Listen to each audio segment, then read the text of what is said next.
আসসালামু আলাইকুম, সবাইকে স্বাগতম জানিয়ে রিয়ামিলের দ্বিতীয় লেকচার শুরু করছি। আমি রাজাউল। আজকে আমরা রিয়ামিলের খুব গুরুত্বপূর্ণ কিছু টপিকস নিয়ে আলোচনা করব। তো টপিকসগুলো আলোচনা করার পূর্বে আমার চ্যানেলটা এখনো যারা সাবস্ক্রাইব করোনি অবশ্যই আমার চ্যানেলে সাবস্ক্রাইব করে দাও এবং পাশে থাকা বেল আইকনটি প্রেস করে দাও, যাতে আমার পরবর্তী ভিডিওগুলো আপলোড হওয়ার সাথে সাথে তোমাদের কাছে নোটিফিকেশন চলে যায়। আর ইতিমধ্যে আমার চ্যানেলে যারা সাবস্ক্রাইব করেছো তাদেরকে অসংখ্য অসংখ্য ধন্যবাদ। তো শুরু করা যাক আজকের ভিডিও। আজকে আমরা যে টপিকসগুলো নিয়ে আলোচনা করবো মূলত সেগুলো হচ্ছে সমন্বিত ক্রয়, বিক্রিত পণ্যের ব্যয়, মুনাফা জাতীয় ব্যয়, মুনাফা জাতীয় আয়। এই টপিকসগুলো নিয়ে আলোচনা করবো। তার পূর্বে দেখো একটা জিনিস, আমি এখানে একটা কিছু খতিয়ানের উদ্ধৃত দিচ্ছি। খতিয়ানের উদ্ধৃত দ্বারা আমরা একটা রিয়ামিল তৈরি করছি। এখানে দেখো একটা শুদ্ধ রিয়ামিল তৈরি করছি। এগুলো খতিয়ানের উদ্ধৃত। তো আমরা এই রিয়ামিলটা তৈরি করছি। দেখো এখানে আমরা রিয়ামিলটা তৈরি করার পূর্বে প্রারম্ভিক মজুত পণ্য লিখছি। দেখো প্রারম্ভিক মজুত পণ্য রিয়ামিল ডেবিট পাশে যায়, ডেবিট পাশে লিখছি। ক্রয় রিয়ামিলের ডেবিট পাশে যায় 50,000 টাকা লিখছি। বিক্রয় রিয়ামিলের ক্রেডিট পাশে যায়, সেটা আমরা ক্রেডিট পাশে লিখে দিচ্ছি। তারপর দেখো ক্রয় ফেরত রিয়ামিলের ক্রেডিট পাশে যায়, সেটা আমরা ক্রেডিট পাশে লিখে দিচ্ছি। জাহাজ ভাড়া রিয়ামিলের ডেবিট পাশে যায়, সেটা আমরা ডেবিট পাশে লিখছি। পরিবহন রিয়ামিলের ডেবিট পাশে যায়, সেটা আমরা ডেবিট পাশে লিখছি। বেতন রিয়ামিলের ডেবিট পাশে যায়, সেটা আমরা ডেবিট পাশে লিখছি। মনিহারি রিয়ামিলের ডেবিট পাশে যায়, সেটা আমরা ডেবিট পাশে লিখছি। আর সমাপনী মজুত পণ্য আমার পূর্বের ভিডিওতে বলছি সমাপনী মজুত পণ্য রিয়ামিলে আসে না, এজন্য আমরা সমাপনী মজুত পণ্য লিখি নাই। তারপর আছে মূলধন। মূলধন আমরা রিয়ামিলের ক্রেডিট পাশে যায়, ক্রেডিট পাশে লিখছি। এখন এই ডেবিট ক্রেডিট যোগ করলাম, যোগ করার পর দেখা গেল আমার দুই পাশে মিলে গেছে। এটা হচ্ছে একটা শুদ্ধ রিয়ামিল তৈরি করছি আমরা। এখন আমরা মূলত আজকে যে ক্লাসটি করাবো সেটা হচ্ছে প্রথমে যে এখানে যে সমস্যাটা আমরা দেখাচ্ছি সেটা হচ্ছে সমন্বিত ক্রয়। তো সমন্বিত ক্রয় জিনিসটা কি, এটা অনেকের প্রবলেম হয় সমন্বিত ক্রয়। তাহলে আমরা এখানে লিখি যে সমন্বিত ক্রয়, সমন্বিত ক্রয়, সমন্বিত ক্রয় ইকুয়াল টু, মনে রাখবে একটা সূত্র আছে। সমন্বিত ক্রয় হচ্ছে প্রারম্ভিক মজুত পণ্য। কি বলছি বলতো? প্রারম্ভিক মজুদ প্লাস নিট ক্রয়, প্লাস হচ্ছে নিট ক্রয়। তাহলে আমরা সমন্বিত ক্রয় সূত্র কি লিখলাম, যে প্রারম্ভিক মজুত পণ্য প্লাস হচ্ছে নিট ক্রয় মাইনাস বাদ আমাদের সমাপনী মজুত পণ্য, সমাপনী মজুত পণ্য। একটা জিনিস লক্ষ্য রাখো, অনেকে এই যে সমন্বিত ক্রয়টা আর বিক্রিত পণ্যের ব্যয়টা মনে করে যে এক, আসলে কিন্তু সমন্বিত ক্রয়টা আর বিক্রিত পণ্যের ব্যয়টা এক নয়, দুইটা আলাদা জিনিস। তো আমরা সমন্বিত কিভাবে বের করবো? প্রারম্ভিক মজুত পণ্য প্লাস হচ্ছে নিট ক্রয় মাইনাস হচ্ছে সমাপনী মজুত পণ্য। এখন আমরা এই যে তথ্যগুলো দেওয়া আছে এই তথ্য থেকে আমরা কিভাবে সমন্বিত ক্রয়টা নির্ণয় করি সেটা তোমাদের দেখাবো। ফার্স্টে আমরা যখন সমন্বিত ক্রয় অঙ্ক আসবে তখন আমরা এভাবে ঘর করবো, টাকার ঘর করবো, ঠিক আছে? দেন এখানে আমরা বিবরণ দিব। তো এখানে আমরা দেখো ফার্স্ট বলে লিখবো সমন্বিত ক্রয় নির্ণয়, সমন্বিত ক্রয় নির্ণয়। তো বিবরণ টাকা, ঠিক আছে? টাকা, ওকে, টাকা একটা ঘর করলে হবে। তারপর আমি তোমাদের দুইটা ঘর করে দেখাচ্ছি। ফার্স্টে আমরা কি বলছি, সমন্বিত ক্রয়টা কি পাবো দেখো তো, এই প্রারম্ভিক মজুত পণ্য। আচ্ছা, প্রারম্ভিক মজুত পণ্য কয় টাকা দেওয়া আছে? 30,000 টাকা। আমরা ফার্স্টে লিখবো প্রারম্ভিক মজুত পণ্য। আচ্ছা, প্রারম্ভিক মজুত পণ্য কয় টাকা দেওয়া আছে দেখো তো? 30,000 টাকা। আমরা এই ঘরে লিখলাম 30,000 টাকা। আচ্ছা, তার সাথে কি যোগ হয়? নিট ক্রয়। এখন নিট ক্রয় মানে কি, যে পণ্য ক্রয় করার, অর্থাৎ আমরা যখন পণ্য ক্রয় করি তখন তো এটা ক্রয় হয়, তাই না? তো পণ্য ক্রয় করার পর আমরা যখন এই ক্রয় থেকে বিভিন্ন কাজকর্ম করবো, অর্থাৎ বিভিন্ন ক্রয় ফেরত বা ক্রয় বার্তাগুলো বাদ দিব, ঠিক আছে? যেমন এখানে দেখো ক্রয় ফেরত বলা আছে। আমরা ক্রয় করছি কত টাকা? 50,000 টাকা। তাহলে এই 50,000 টাকা ক্রয় করার পর এটা আমার ফেরত আসছে, অর্থাৎ ফেরত দিচ্ছি আমরা 5,000 টাকা। আমরা পণ্য ক্রয় করছি, ক্রয় করার পর পণ্য ফেরত দিচ্ছি 5,000 টাকা। তাহলে কত টাকা দাঁড়াইলো? 45,000 টাকা। আমরা ক্রয় করছি 50,000 টাকা, আমরা ফেরত দিচ্ছি 5,000 টাকা। এখন তাহলে নিট ক্রয় কত টাকা দাঁড়াইলো? 45,000 টাকা। এই যে আমরা ক্রয়ের কাজটা করব, কাজটা করার পর যে অ্যামাউন্টটা পাবো সেটাকে বলা হবে নিট ক্রয়। তাহলে আমরা বলতে পারি যে এখানে আমরা লিখলাম ক্রয় কত টাকা, এখানে লিখলাম আমরা 50,000 টাকা। এই ক্রয় থেকে বাদ যাবে ক্রয় ফেরত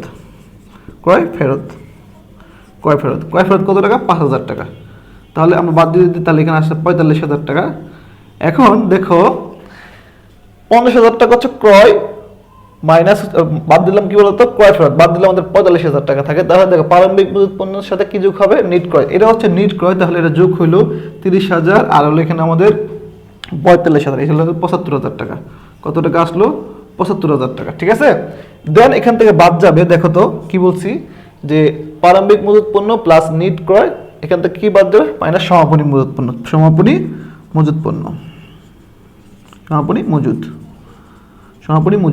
পণ্য, ওকে? সমাপনী মজুত পণ্য কয় টাকা দেওয়া আছে দেখো তো, আমাদের দেওয়া আছে 20,000 টাকা। তাহলে এটা বাদ দিলাম, তাহলে বাদ দিলে কত টাকা দাঁড়াচ্ছে আমাদের? আমাদের থাকতেছে হচ্ছে 55,000 টাকা। এটাই হচ্ছে মূলত সমন্বিত ক্রয়। সমন্বিত ক্রয়। তাহলে সমন্বিত ক্রয় কিভাবে নির্ণয় করে? আজকের পর থেকে ইনশাআল্লাহ তোমরা কোনো ভুল করবে না, যে আমরা ফার্স্টে সমন্বিত ক্রয় প্রারম্ভিক মজুত পণ্য লিখবো, এই প্রারম্ভিক মজুত পণ্যের সাথে আমরা নিট ক্রয়টা যোগ করব। নিট ক্রয় অর্থাৎ এখানে যদি শুধু ক্রয় থাকতো তাহলে আমি সরাসরি কিন্তু ক্রয়টা এই প্রারম্ভিক মজুত পণ্যের সাথে যোগ করে দিতাম, কিন্তু ক্রয়ের মধ্যে কি আছে, ক্রয়ের সাথে আবার কি আছে, ক্রয় ফেরত দেওয়া আছে।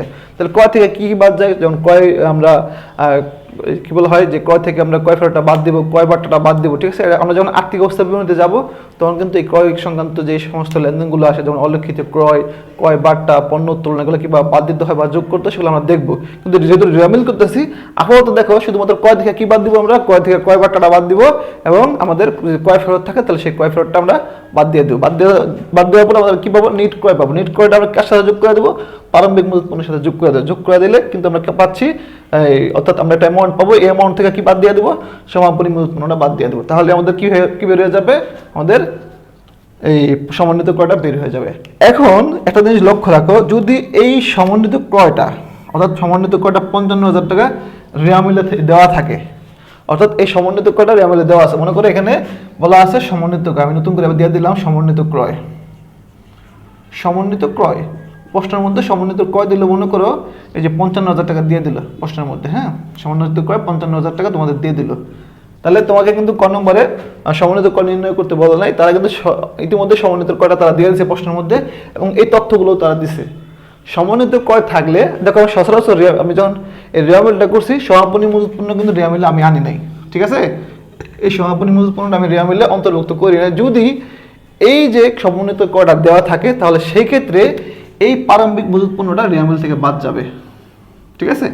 প্রারম্ভিক মজুত পণ্য এখন দেখো সমন্বিত ক্রয় করার সময় আমরা কি কি প্লাস করছি, যেমন আমরা প্রারম্ভিক মজুত পণ্য প্লাস করছি, তাহলে প্রারম্ভিক মজুত পণ্য বাদ দিচ্ছি, এবং তার সাথে আমরা নিট ক্রয়টা প্লাস করছি, অর্থাৎ ক্রয় সংক্রান্ত যে জিনিসগুলো আছে, যেমন ক্রয় আমরা প্লাস করছি, ক্রয়টাও বাদ। তাহলে আর কি করছি? ক্রয়ের সাথে যে ক্রয় ফেরতের কাজটা করছি এইটাও বাদ। তাহলে ওখানে কি দাঁড়ালো? আমাদের ক্রয় বাদ গেল, ক্রয় ফেরত বাদ গেল, প্রারম্ভিক মজুত পণ্য বাদ গেল, এবং মাইনাস করছে কি? সমাপনী মজুত পণ্য। যেটা মাইনাস করছে সেটা এখানে অ্যাড হয়ে যাবে, ঠিক আছে। অর্থাৎ যেটা মাইনাস করছে সেটা এখানে অ্যাড হয়ে যাবে। তাহলে এখানে আমরা লিখতে পারি সমাপনী মজুত পণ্য। সমাপনী মজুত পণ্য আমরা কত দেওয়া আছে? সমাপনী মজুত পণ্য দেওয়া আছে 20,000 টাকা, আমরা 20,000 টাকা ডেবিট পাশে লিখলাম। আর আমরা আরেকটা জিনিস লিখবো, সেটা সমন্বিত ক্রয়।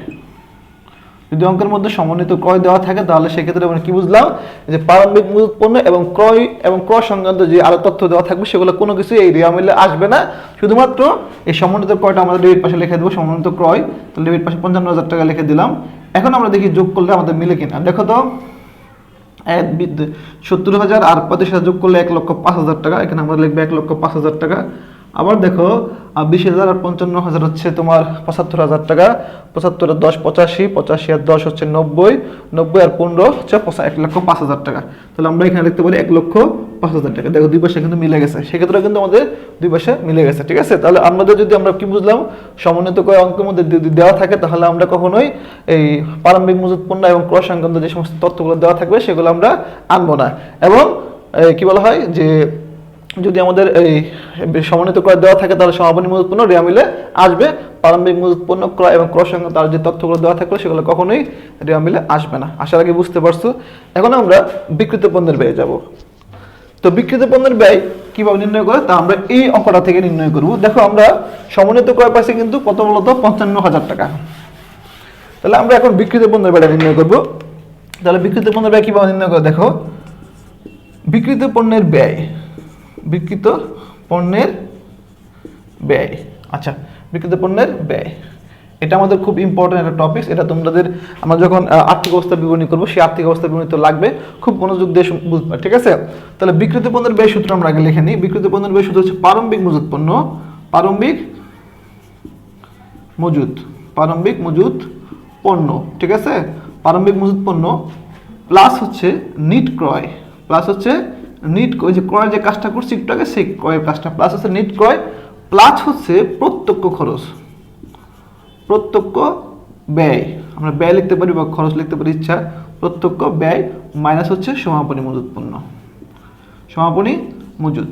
তাহলে দেখো তো আমরা একটু আগে সূত্র লিখছি সমাপনী মজুত পণ্য, একটু আগে সূত্র লিখছি সমাপনী ক্রয় সূত্রটা কি, যে প্রারম্ভিক মজুত পণ্য প্লাস হচ্ছে নিট ক্রয় মাইনাস হচ্ছে সমাপনী মজুত পণ্য। আর এখানে আমরা বিক্রিত পণ্যের ব্যয় বের করতেছি কিভাবে, প্রারম্ভিক মজুত পণ্য প্লাস হচ্ছে নিট ক্রয় প্লাস হচ্ছে প্রত্যক্ষ ব্যয় বা প্রত্যক্ষ খরচ মাইনাস হচ্ছে সমাপনী মজুত পণ্য। এটা যদি মনে রাখবা এই বিক্রিত পণ্যের ব্যয় জিনিসটা কি, এটা যদি আমরা আর্থিক অবস্থার বিবরণী করি তাহলে আরো গভীরভাবে বুঝবো। আমি খুব শীঘ্রই আমরা আর্থিক অবস্থার বিবরণী নিয়ে তোমাদের সামনে ভিডিও হাজির করবো, সেখানে তোমরা বিক্রিত পণ্যের ব্যয়টা খুব মনোযোগ মানে খুব ভালো মতন বুঝতে পারবে, ঠিক আছে। এখন আপাতত সূত্র দিয়ে বুঝো এই বিক্রিত পণ্যের ব্যয়টা কিভাবে নির্ণয় করতে হয়। দেখো তাহলে আমরা শিখছি কি প্রারম্ভিক মজুত পণ্য প্লাস হচ্ছে নিট ক্রয় প্লাস হচ্ছে প্রত্যক্ষ খরচ মাইনাস হচ্ছে সমাপনী মজুত পণ্য। তাহলে আমরা এই অঙ্কটা থেকে আমরা এখন বিক্রিত পণ্যের ব্যয়টা বের করি। তো দেখো আমরা এখানে একটা ঘর করছি ফার্স্টে, তো এখানে আমরা লিখবো উপরে লিখবা বিক্রিত পণ্যের ব্যয় নির্ণয় বিবরণ, তো টাকা, ঠিক আছে। ওকে, ফার্স্টে আমাদের কি লিখতে হয়, প্রারম্ভিক মজুত পণ্য। এখন প্রারম্ভিক মজুত পণ্য লিখবো, প্রারম্ভিক মজুত পণ্য। ওকে, প্রারম্ভিক মজুত পণ্য কয় টাকা দেওয়া আছে বলতো, আমাদের 30,000 টাকা এখানে লিখে দিলাম। প্রারম্ভিক মজুত 30,000 টাকা প্লাস হচ্ছে নিট ক্রয়,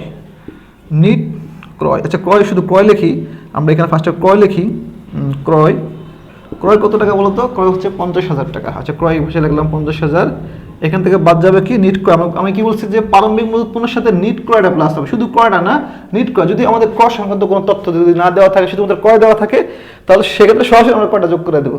আর যেহেতু আমরা বলছি নিট ক্রয়, তাহলে ক্রয় সংক্রান্ত তথ্য আছে এখানে দেখবো, ঠিক আছে। তাহলে আমরা এগুলো বিয়োগ করে নেবো, তাহলে ক্রয় থেকে ক্রয় ফেরতটা বাদ যাবে, ক্রয় ফেরত বাদ দিলাম। ক্রয় ফেরত কত টাকা দেখো তো, ক্রয় ফেরত হচ্ছে আমাদের 5,000 টাকা, 5,000 টাকা বাদ দিলে আমাদের 45,000 টাকা। তাহলে আমরা যোগ করলে কত হয় 30,000, আর হলো 45,000 যোগ করলে আমাদের আসতে হচ্ছে 75,000 টাকা, ঠিক আছে। এখন এটার সাথে যোগ করবো কি, আমরা কি বলছি যে মিনিট ক্রয়ের সাথে যোগ করবো হচ্ছে প্রত্যক্ষ ব্যয়। এখন প্রত্যক্ষ ব্যয় জিনিসটা কি দেখো, মনে করো এটা একটা প্রতিষ্ঠান, এখানে কোনো কিছু উৎপাদন হয় বা কিছু তৈরি হয়, তাই না। কিছু খরচ আছে এই প্রতিষ্ঠানে, কিছু খরচ আছে বাইরে, অর্থাৎ প্রতিষ্ঠানের বাইরে সৃষ্টি হয়, আর কিছু খরচ আছে প্রতিষ্ঠানের ভিতরে সৃষ্টি হয়। যেমন ধরো বিদ্যুৎ বিল, কারখানা কর্মচারীদের বেতন, কারখানা অফিসের খরচ, ঠিক আছে, বা মনিহারি খরচ, এই ধরনের খরচগুলো সচরাচর কোম্পানির ভিতরে তৈরি হয়। আর কিছু খরচ আছে কোম্পানির বাইরে তৈরি হয়। যেমন ধরো পরিবহন তার কোম্পানির ভিতরে চলতে পারে না, তার পরিবহন, জাহাজ ভাড়া, মজুরি, ঠিক আছে, আমদানি শুল্ক, ডক চার্জ, এই সমস্ত খরচগুলো সচরাচর কোম্পানির বাইরে সৃষ্টি হয়, অথবা আমরা পণ্যের ক্রয়ের সাথে সরাসরি জড়িত থাকে। তো যে সমস্ত খরচগুলো কোম্পানির বাইরে সৃষ্টি হয় বা যে সমস্ত খরচগুলো কোম্পানির পণ্য ক্রয়ের সাথে সরাসরি জড়িত থাকে, ওই ধরনের খরচগুলোকে আমরা বলবো প্রত্যক্ষ খরচ। দেখো আমরা এখানে দুটো প্রত্যক্ষ খরচ দিচ্ছি, যে জাহাজ ভাড়া আর হচ্ছে পরিবহন। তাহলে আমরা লিখতে পারি ফার্স্টে এখানে তুমি প্রত্যক্ষ খরচ লিখে নিতে পারো, যে প্রত্যক্ষ খরচ না লিখে তুমি সরাসরি লিখতে পারো জাহাজ ভাড়া, মানে প্রত্যক্ষ খরচ লিখলেও ভালো, লিখলেও হবে, না লিখলেও হবে, আমার সমস্যা নেই। তো জাহাজ ভাড়া 10,000 টাকা, এটা একটা প্রত্যক্ষ খরচ, জাহাজ ভাড়া। তারপরে আছে পরিবহন কত টাকা দেওয়া আছে বলতো, আমাদের 5,000 টাকা। এখন দেখো এই যে বেতন আছে, বেতন কি কোম্পানির বাইরে সৃষ্টি হয়? না, কোম্পানির বাইরে সৃষ্টি হয় না, এটা কিন্তু কোম্পানির ভিতরে হয়, তাই না। তাহলে আমরা কোম্পানির ভিতরে হয়, তাহলে এটা হচ্ছে পরোক্ষ খরচ, যেগুলো খরচ নাকি কোম্পানির ভিতরে হয়, অর্থাৎ কারখানার ভিতরে তৈরি হয়, সৃষ্টি হয়, এই ধরনের খরচগুলোকে আমরা পরোক্ষ খরচ বলি। অর্থাৎ একটা পণ্য উৎপাদনের সাথে পরোক্ষভাবে যে সমস্ত খরচগুলো জড়িত আছে সেগুলোকে আমরা পরোক্ষ খরচ বলি। তাহলে এই বেতনটা হবে না, মনিহারি হবে না, তাহলে আমাদের আছে কি জাহাজ ভাড়া আর পরিবহন, এগুলো হচ্ছে প্রত্যক্ষ খরচ। এগুলো সরাসরি পণ্য ক্রয়ের সাথে জড়িত থাকে এবং কোম্পানির বাইরে সৃষ্টি হয়, অর্থাৎ প্রতিষ্ঠানের বাইরে সৃষ্টি হয়, তৈরি হয়, এই ধরনের খরচগুলোকে আমরা প্রত্যক্ষ খরচ বলবো। তাহলে আমরা এখানে দেখো 15,000 আর 10,000 আর 5,000 যোগ করলে আমরা 15,000 টাকা পাচ্ছি। 15,000 টাকা এখানে লিখে দিলাম, 15,000 আর হচ্ছে আমাদের 75,000 টাকা যোগ করলে আমাদের কত আসছে বলতো, 90,000 টাকা। তাহলে আমরা কি শিখছি, প্রারম্ভিক মজুত পণ্য প্লাস নিট ক্রয়। প্রারম্ভিক মজুত পণ্যের সাথে নিট ক্রয়টা যোগ করছি, দেন এর সাথে আমরা কি যোগ করছি, প্রত্যক্ষ ব্যয়। এখান থেকে আমরা কি বাদ যাবে, সমাপনী মজুত পণ্য বাদ যাবে। তো আমরা বাদ লিখলে হবে এবং মাইনাস লিখলে হবে সমাপনী মজুত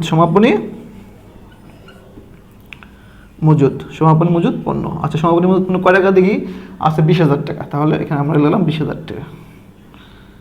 তাহলে আমাদের এখানে আসতেছে দেখ কত টাকা বলতো, তোমার 70,000 টাকা। এটাই বিক্রিত পণ্যের ব্যয়, ঠিক আছে, এটা হচ্ছে বিক্রিত পণ্যের ব্যয়। অর্থাৎ একটা পণ্য আমরা যখন পণ্যের ব্যয়, তাহলে একটা পণ্য যখন আমরা ক্রয় করি, ঠিক আছে, একটা পণ্য যখন আমরা ক্রয় করি, ক্রয়ের সাথে যে সমস্ত খরচগুলো থাকবে সমস্ত খরচগুলো যোগ করে দেওয়ার পর বা প্রারম্ভিক মজুত পণ্য প্লাস করার পরে ওইখান থেকে আমরা সমাপনী মজুত পণ্য বাদ দিলে আমরা কি পেয়ে যাবো, বিক্রিত পণ্যের ব্যয়টা পেয়ে যাবো। ঠিক আছে, তাহলে দেখো বিক্রিত পণ্যের ব্যয় কত পাইছি, 70,000 টাকা, আর সমন্বিত ক্রয় কত টাকা পাইছি, 55,000 টাকা। তাহলে সমন্বিত ক্রয় আর বিক্রিত পণ্যের ব্যয় কি এক হলো না? সমন্বিত ক্রয় আর বিক্রিত পণ্যের ব্যয় কিন্তু এক হলো না। তো অনেকে আবার সমন্বিত ক্রয়টা আর বিক্রিত পণ্যের ব্যয়টাকে এক মনে করে, কিন্তু কখনোই সমন্বিত ক্রয়টা আর বিক্রিত পণ্যের ব্যয়টা এক মনে করবে না। ঠিক আছে, সুপ্রিয় শিক্ষার্থী, তোমরা সমন্বিত ক্রয় এবং বিক্রিত পণ্যের ব্যয় নিয়ে আসার আগে তোমরা মোটামুটি বুঝতে পারছো। ঠিক আছে, তারপর যদি তোমরা কোনো কিছু না বুঝে থাকো তাহলে অবশ্যই আমাকে কমেন্ট বক্সে কমেন্টস করে জানাবে, আমি তোমাদের কমেন্টসের উত্তর দেওয়ার চেষ্টা করবো। ঠিক আছে, এখন আমরা পরবর্তীতে বলা আছে মুনাফা জাতীয় ব্যয়। আচ্ছা, এখন আমরা মুনাফা জাতীয় ব্যয় শিখবো। মুনাফা জাতীয় ব্যয় জিনিসটা কি?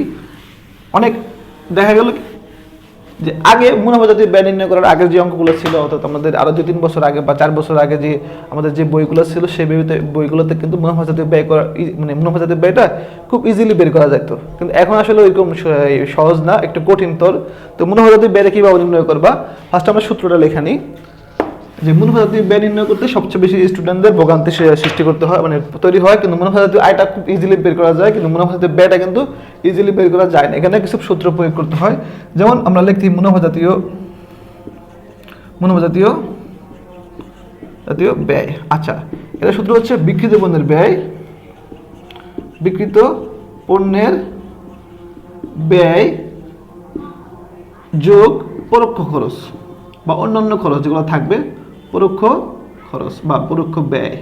তাহলে আমরা কি বুঝলাম যে বিক্রিত পণ্যের ব্যয়টা কিভাবে নির্ণয় করে, যে সরি ওই মুনাফা জাতীয় ব্যয়টা কিভাবে নির্ণয় করে, বিক্রিত পণ্যের ব্যয়ের সাথে আমরা কি যোগ করবো, পরোক্ষ খরচগুলো অর্থাৎ পরোক্ষ ব্যয়গুলো যোগ করবো, তাহলে আমাদের মুনাফা জাতীয় ব্যয় বের হয়ে যাবে। ঠিক আছে, তাহলে আমরা আরেকটা কথা বলি, মুনাফা জাতীয় আয়, মুনাফা জাতীয় ব্যয়, তোমাদের তারপরে আমাদের মূলধন জাতীয় আয়, মূলধন জাতীয় ব্যয়, এগুলো যদি তোমরা সঠিকভাবে বুঝতে যাও তাহলে তোমাকে অবশ্যই চতুর্থ অধ্যায়টা ঠিক মতো বুঝতে হবে।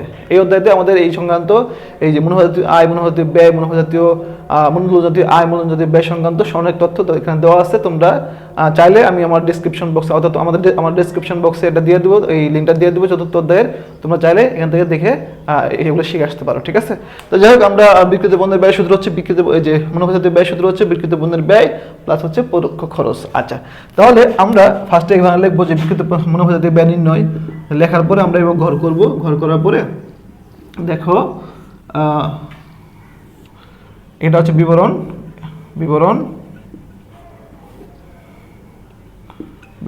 এটা হচ্ছে টাকা, ঠিক আছে। তো দেখো আমরা এখানে কি লিখবো, ফার্স্টে বিক্রিত পণ্যের ব্যয়টা নির্ণয় করবো। আমরা বিক্রিত পণ্যের ব্যয়টা নির্ণয় করবো, আমরা পূর্বতে একটু আগে দেখাচ্ছি, কিন্তু বিক্রিত পণ্যের ব্যয় আমরা লেখা রাখি, বিক্রিত পণ্যের ব্যয়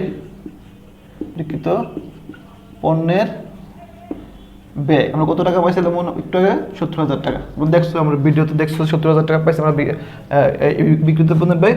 ঠিক ওই নিয়মে আমরা বিক্রিত পণ্যের ব্যয়টা নির্ণয় করবো। মনে করো আমরা বিক্রিত পণ্যের ব্যয় নির্ণয় করে ফেলছি, তাহলে সুতরাং আমরা লিখবো এই জায়গায় এই কাজটুকু আমরা বিক্রিত পণ্যের ব্যয় করছি, সুতরাং বিক্রিত পণ্যের ব্যয় পাইছি আমরা, বিক্রিত পণ্যের ব্যয় অর্থাৎ ওই অংশটুকু আমরা লিখবা, বিক্রিত পণ্যের ব্যয় পাইছি আমরা 70,000 টাকা। ঠিক আছে, বিক্রিত পণ্যের ব্যয় 70,000 টাকা।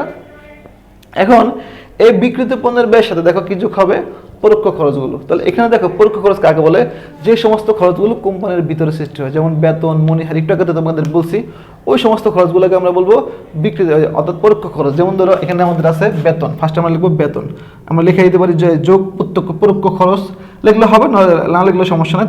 তারপর লিখে দিই যে যোগ পরোক্ষ খরচ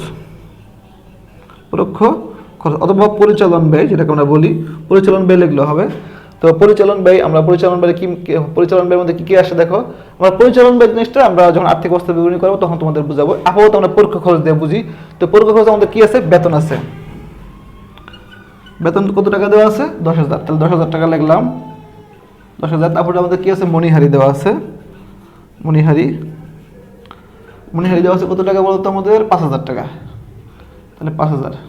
আমাদের আর কোনো খরচ নাই, দেখো এগুলো আর কোনো আমাদের পরোক্ষ খরচ নাই, তাহলে যোগ করলে আমাদের হচ্ছে তোমাদের 15,000 টাকা। তাহলে এখন এই 70,000 সাথে 75,000 যোগ করলে 15,000 যোগ করলে 85,000 টাকা হচ্ছে। ঠিক আছে, এটাই আমাদের মুনাফা জাতীয় ব্যয়,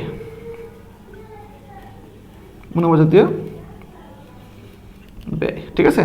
তাহলে এইভাবে আসলে আমাদের মনোভাজাতীয় ব্যয় নির্ণয় করতে হয়। আমরা কি ফার্স্টে বিক্রিত পণ্যের ব্যয় নির্ণয় করবো, বিক্রিত পণ্যের ব্যয়ের সাথে পরোক্ষ খরচগুলো যোগ করবো, তাহলে আমাদের মনোভাজাতীয় ব্যয়টা পেয়ে যাবো। ঠিক আছে, দেন আমাদের আছে মনোভাজাতীয় আয়।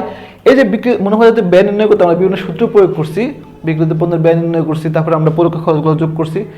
আসলে মনোভাজাতীয় আয় নির্ণয় করতে এগুলো কিছু করতে হয় না, একটা গড় করবা, জাস্ট ওইখান থেকে আমরা মনোভাজাতীয় আয় কোনগুলো সেগুলো তোমরা লিখে দিবা। আমি কিন্তু পূর্বের ভিডিওতে মনোভাজাতীয় আয়গুলো কী কী হতে পারে সেগুলো কিন্তু বলে দিচ্ছি, যেমন ধরো বিক্রয়, কমিশন প্রাপ্তি, ঠিক আছে, তারপর লভ্যাংশ প্রাপ্তি, দস্তুরি প্রাপ্তি, তারপর শিক্ষানিবেশ স্যালামি, বিনিয়োগের সুদ, ব্যাংক জমার সুদ, ঠিক আছে, উপপরা, এই ধরনের আয়গুলোকে আমরা কি বলি, মনোভাজাতীয় আয়। এগুলো একবার যোগ করে দিলে আমাদের কি বের হয়ে যাবে, মনোভাজাতীয় আয়টা বের হয়ে যাবে। তাহলে তোমরা ইনশাল্লাহ এই 4টা টপিক খুব আশা থেকে বুঝতে পারছো, তোমাদের কোনো প্রবলেম হবে না। যদি প্রবলেম হয় তাহলে অবশ্যই কিন্তু আমাকে কমেন্ট বক্সে জানাবে। আমরা পরবর্তী ভিডিওতে রিয়ামেলে যে সমস্ত কারণে ভুল হয় বা রিয়ামেলে ভুল কত প্রকার এগুলো নিয়ে আলোচনা করবো। তারপর আজকে পর্যন্ত যদি ভিডিওতে তোমাদের ভালো লেগে থাকে তাহলে অবশ্যই তোমরা ভিডিওতে একটা লাইক দিবে এবং পারলে শেয়ার করে দিও। আজকে পর্যন্ত আল্লাহ হাফেজ, আসসালামু আলাইকুম।